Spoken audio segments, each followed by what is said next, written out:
Tarihin tozlu sayfalarına yolculuk yaptığımız bu bölümde sizi antik çağın efsanevi savaşçılarıyla tanıştıracağız. Sparta ordusu. Onlar sadece savaşçı değil, disiplini ve cesaretiyle efsane haline gelmiş bir medeniyetin sembolüydü. Peki Sparta'yı tarihin en korkulan ordusu yapan şey neydi? Gelin Sparta'nın askeri kültüründen ölümüne savaş stratejilerine kadar her detaya birlikte bakalım.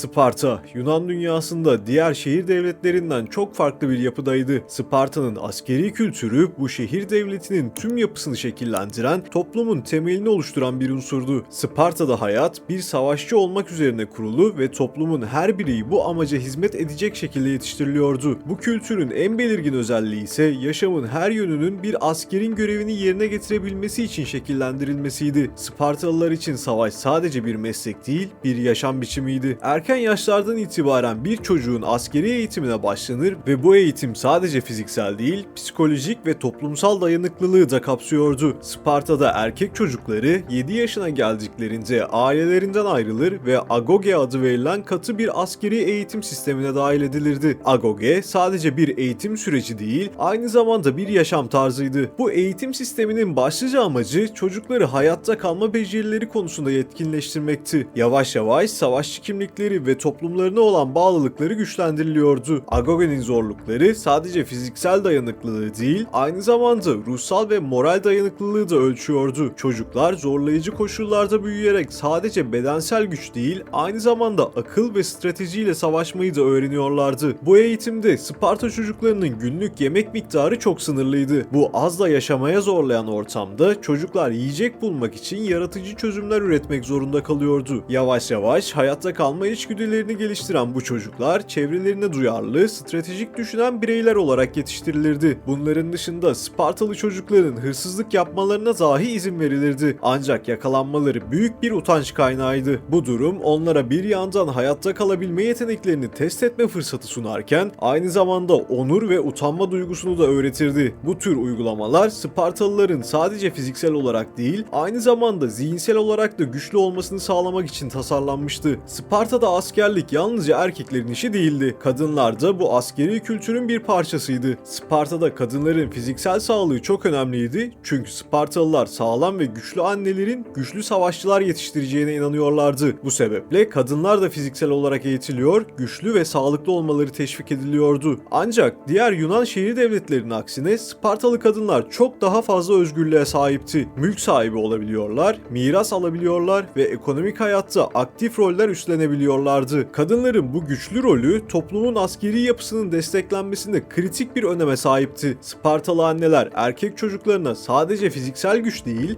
aynı zamanda güçlü bir karakter de kazandırırlardı. En ünlü Spartalı kadın sözü bir annenin oğluna söylediği şu sözdür: "Kalkanınla dön ya da kalkanında dön." Bu söz bir Spartalı için ölümden korkmamanın, savaş alanında gösterilen cesaretin ve fedakarlığın simgesidir. Spartalıların savaş anlayışında geri çekilmek asla kabul edilemezdi. Ölüm onurlu bir son olarak görülürdü. Sparta'da askeri kültür sadece savaşçılarla sınırlı değildi. Askerler ve onların aileleri arasında derin bir toplumsal bağ vardı. Her Spartalı toplumun bir parçası olarak toplumun kolektif başarısına katkıda bulunmak için varlık gösterirdi. Askerlik sadece savaşta değil, aynı zamanda toplumda da bir sorumluluktu. Toplum savaşçı ruhunu günlük yaşamına adapte etmiş, tüm işleyişini buna göre şekillendirmişti. Sparta'da normal bir yaşam tarzı ve düzen yoktu. Toplum sadece savaşmayı öğrenen askerler değil, aynı zamanda sıkı bir düzen ve disiplinle hareket eden, güçlü ve kararlı bireylerden oluşuyordu. Sparta'da savaşçı olmak bir onurdu. Her Spartalı sadece kendisi için değil, tüm toplumun ve şehrin gücü için savaşıyordu. Disiplinli bir yaşam yalnızca savaşta değil, günlük yaşamda da kendini gösterirdi. Bir Spartalı kendi hayatını değil, tüm toplumun geleceğini savunmak için her türlü fedakarlığı yapmaya hazır olmalıydı. Bu anlayış Spartalıların savaş alanındaki davranışlarını ve savaşçı kimliklerini derinden etkilemişti. Özellikle genç erkekler 18 yaşına geldiklerinde askeri olarak kabul edilir ve tam anlamıyla birer savaşçı olarak toplumda yer alırlardı. Bu yalnızca askeri bir geçiş değil, değil, aynı zamanda Spartalı kimliğinin bir parçası haline gelmeleriydi. Sparta'da askeri kültür sadece savaşçı olmak üzerine kurulu ve toplumun her bireyi bu amaca hizmet edecek şekilde yetiştirilmişti. Bu yanlışlıca askeri bir geçiş değil, aynı zamanda Spartalı kimliğinin bir parçası haline gelmeleriydi.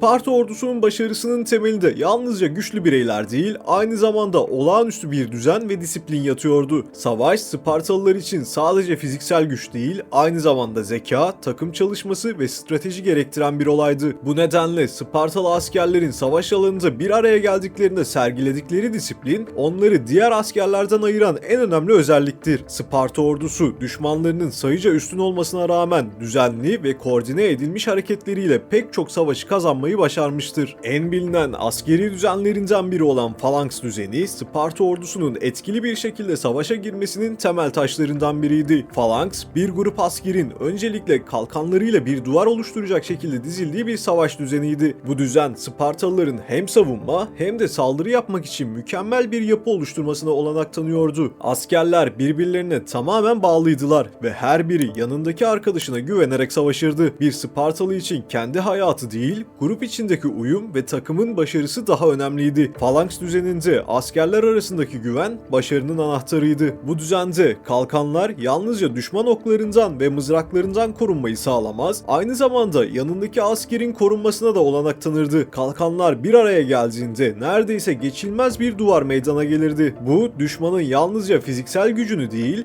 aynı zamanda psikolojik gücünü de zayıflatıyordu. Düşman bir yandan Spartalıların kalın kalkanlarına karşı bir şey yapamazken, diğer yandan da her Spartalı askerinin takım arkadaşını koruma ve başarı için birlikte çalışma konusundaki kararlılığını fark ederdi. Düşman oklarının ve mızraklarının geldiği noktada falanksın ön saflarında bulunan askerler düşmanı karşılamak için cesurca ilerlerdi. Genellikle bu ön saflar deneyimli ve cesur savaşçılardan oluşuyordu. Arkada ise daha genç ya da az deneyimli olan askerler falanksın düzenini güçlendirir ve ön safları desteklerdi. Bu strateji savaşın seyrini belirlemede oldukça önemliydi. Çünkü düzenli bir arka destek ön safların savunmasını ve saldırısını daha da etkili hale getiriyordu. Her bir asker diğerlerinin hareketini tamamlar ve bu uyum içinde en iyi sonuca ulaşmak için çaba gösterirdi. Sparta ordusunun kullandığı silahlar da son derece etkili ve savaşın ihtiyaçlarına göre özelleştirilmişti. En temel ve en bilinen silahlarından biri hoplon adı verilen kalkanlardı. Bu kalkanlar Spartalı savaşçılar için yalnızca bir savunma aracı değil, aynı zamanda bir semboldü. Hoplon o kadar genişti ki sadece savaşçıyı değil, yanındaki arkadaşını da koruyabilecek şekilde tasarlanmıştı. Kalkanlar savaşçılara birlikte hareket etme, ortak bir amaca hizmet etme ve birbirlerinin hayatını koruma sorumluluğunu da hatırlatıyordu. Sparta ordusunun en önemli silahlarından bir diğeri ise doru mızrağıydı. Bu mızraklar 2-3 metre uzunluğunda olup düşmanı uzaktan etkisiz hale getirmek için kullanılırdı. Sparta ordusunun menzilli saldırıları falanks düzeninin saldırı potansiyelini artıran önemli bir unsurdu. Uzun mızraklarla yapılan bu saldırılar düşmanın savunmasını zayıflatarak onları falanks düzenine çekmeyi zorlardı. Bu da Spartalıların kendi düzenlerinde daha da etkili olmalarını sağlardı. Yakın dövüşlerde ise Spartalılar kısa kılıçlar olan ziphosları kullanırlardı. Bu kılıçlar özellikle dar alanlarda çok etkiliydi ve savaşçılara hızla düşmanlarını etkisiz hale getirme imkanı tanıyordu. Bu kılıçların kullanımı Spartalıların yakın dövüş becerilerini ve hızlarını ön plana çıkarıyordu. Ancak bir Spartalı kılıcı sadece düşmanı öldürmek için değil, aynı zamanda takım arkadaşını savunmak için de kullanırdı. Sparta ordusunun en önemli özelliklerinden biri de savaşa hazırlıklarının sadece fiziksel yönüyle sınırlı olmamış olmasıydı. Savaş alanındaki başarı büyük ölçüde disiplinle ilişkilendirilirdi. Spartalı askerler savaş başlamadan önce bile birbirleriyle uyum içinde hareket ederdi. Her biri belirli bir işlevi yerine getirebilmek için eğitilmişti ve savaşa girerken bireysel bir kahramanlık değil, kolektif bir başarı hedeflenirdi. Bu disiplin falanks düzeninin etkili bir şekilde işlemesinde kritik rol oynardı. Spartalılar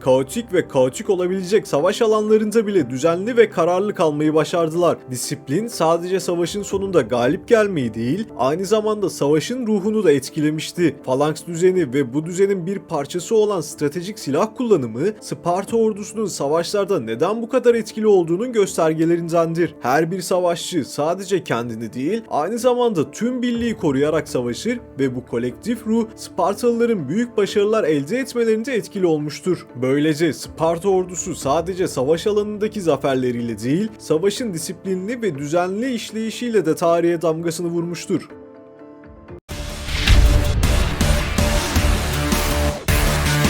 M.Ö. 480 yılında Termopili'de yaşanan savaş, Sparta ordusunun tarihinde belki de en büyük destanını yazdığı anlardan biriydi. Bu savaş sadece bir askeri mücadelenin ötesindeydi. Sparta'nın cesaretinin, fedakarlığının ve stratejik zekasının simgesi haline geldi. Pers İmparatorluğu'nun devasa ordusuna karşı yalnızca 300 Spartalı'nın gösterdiği direnç, tarihteki en efsanevi direnişlerden biri olarak anılmaktadır. Bu direniş sadece bir askeri zafer değil, aynı zamanda bir ulusun birleşme ve hayatta kalma iradesinin simgesi olmuştur. Persler dünyanın en büyük ordusuna sahipti. Pers kralı Xerxes yaklaşık 200 bin ila 300 bin kişilik bir orduyla Yunanistan'a saldırmaya karar vermişti. Ancak bu büyük orduya karşı sadece 300 Spartalı, birkaç bin Yunanlı müttefikle birlikte Termopili geçidinde direndi. Bu bölge Perslerin ilerlemesi için çok önemli bir stratejik noktaydı. Ancak dar bir geçit olmasından ötürü sayıca üstün olan Persler bu coğrafi engel nedeniyle üstünlük kurmakta zorlanacaklardı. Kral Leonidas'ın komutasındaki Spartalılar Termopili'yi savunma kararı almışlardı. Leonidas sayıca çok üstün olan Pers ordusunu bu dar geçitte durdurmak için mükemmel bir strateji geliştirmişti. Termopili'nin dar geçidi büyük orduyu dar bir alanda sıkıştırmış ve Spartalıların savaş alanındaki düzenli taktiğini hayata geçirmelerini mümkün kılmıştı. Her ne kadar Persler sayıca çok daha üstün olsalardı, Spartalılar falanks düzeniyle savaşıyorlardı. Dar bir alanda yavaşça ilerleyebilecek olan Persler, Spartalıların disiplinli ve kararlı savunmasıyla karşılaşıyorlardı. Pers okçularının ve mızraklarının etkisi sınırlı kalmış, kalkanlarla korunan Spartalılarsa sadece savunmada değil, aynı zamanda yer yer saldırıya da geçerek düşmanı geri püskürtüyorlardı. Leonidas ve komutasındaki 300 Spartalı, savaş alanında son derece cesurca ve kararlı bir şekilde direndiler. Her bir Spartalı sadece kendi hayatını değil, tüm Yunan şehir devletlerinin özgürlüğünü savunuyordu. Leonidas, Pers ordusuna karşı direnerek Yunanlılara moral vermiş ve birleştirici bir güç olmuştur. Bu direnişin Yunan şehir devletlerini bir araya getirdiği ve onların Perslere karşı birleşmelerini sağladığı söylenir. Leonidas'ın savaş sırasında söylediği "Bugün akşam yemeğimizi Hades'te yiyeceğiz" sözü, Spartalıların ölüm korkusu taşımadığını ve savaş alanında şanla öleceklerini ifade eder. Bu söz, Spartalıların ölümle yüzleşmelerine rağmen onurlu bir şekilde savaşmaya devam ettiklerini gösteriyor. Savaşın sonunda 300 Spartalı büyük bir kahramanlık sergileyerek hayatlarını feda ettiler. Sonuçta Persler Termopili'yi ele geçirdi, ancak Spartalıların direnişi Yunanlılara büyük bir moral kaynağı olmuş ve savaşın gidişatını değiştiren bir dönüm noktası oluşturmuştur. Persler Spartalıların bu şanlı direnişi karşısında büyük kayıplar verdiler ve bu da Pers İmparatorluğu'nun saldırısının en azından Yunanistan'a ulaşmadan önce ne kadar zorlayıcı olduğunu kanıtladı. Termopili'nin ardından Sparta'nın kahramanlığı tüm Yunan dünyasında duyulmuş ve büyük bir mit haline gelmiştir. Spartalıların bu kahramanlığı Yunanlıların direnişinin sembolü olmuş ve diğer Yunan şehir devletlerini birleşmeye teşvik etmiştir. Leonidas'ın ölümünden sonra Spartalılar büyük bir onurla anılmış ve hatırlanmıştır. Onlar savaşın yalnızca askeri bir zafer değil, aynı zamanda özgürlük, onur ve cesaretin simgesi olarak hatırlanmışlardır. Bu olay Yunan şehir devletlerinin ortak düşmanları olan Perslere karşı bir araya gelmesini sağlamış ve Perslere karşı birleşik bir direnişi teşvik etmiştir. Bugün Termopili Savaşı cesaretin, onurun ve fedakarlığın en büyük örneklerinden biri olarak anılmaktadır. 300 Spartalı'nın verdiği bu müthiş direnç sadece bir askeri başarı değil, aynı zamanda tarihsel bir dönüm noktasıdır. Bu kahramanlık modern kültürlerde de sıklıkla anılmakta ve efsanevi bir öykü olarak anlatılmaktadır. Spartalılar sadece bir savaş kazanmak için değil, tüm bir halkın özgürlüğünü savunmak için yaşamlarını ortaya koymuşlardır. Onların savaşları bir halkın kimliğini ve varlıklarını korumak adına gösterilen mücadeleyi simgeler.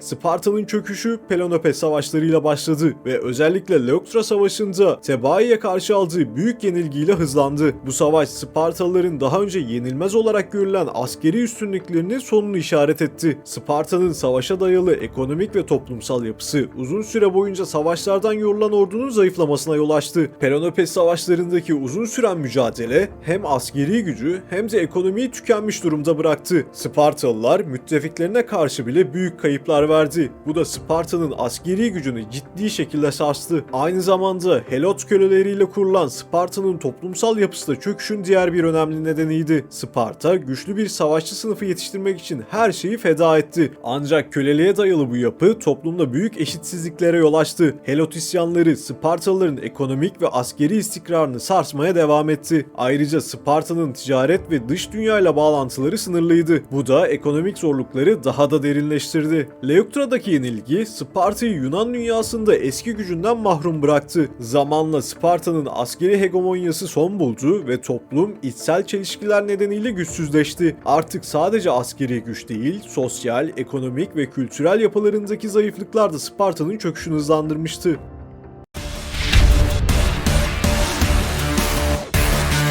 Bugün Sparta'nın mirası popüler kültürde yaşamaya devam ediyor. 300 Spartalı gibi filmler bu efsanevi savaşçıların hikayesini modern izleyicilere taşırken disiplin ve cesaretleri hala hayranlık uyandırıyor.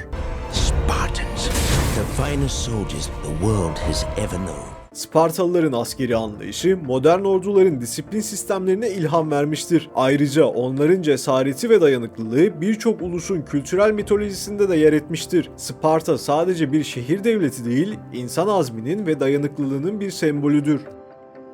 Tarihi Perspektif kanalımıza bu hafta Sparta'nın efsanevi ordusuna yakından baktık. Bu video tarihin ünlü ordularını ele aldığımız yeni serimizin ilk bölümü. Sizce Sparta'nın disiplini ve savaş anlayışı bugünün ordularını ne kadar etkiledi? Yorumlarda düşüncelerinizi bekliyoruz. Videomuzu beğendiyseniz beğen tuşuna basmayı, kanalımıza abone olmayı ve bildirimleri açmayı unutmayın. Ayrıca bir sonraki videoda hangi tarihi olayı ele almamı istediğinizde yazabilirsiniz. Bir sonraki videoda görüşmek üzere.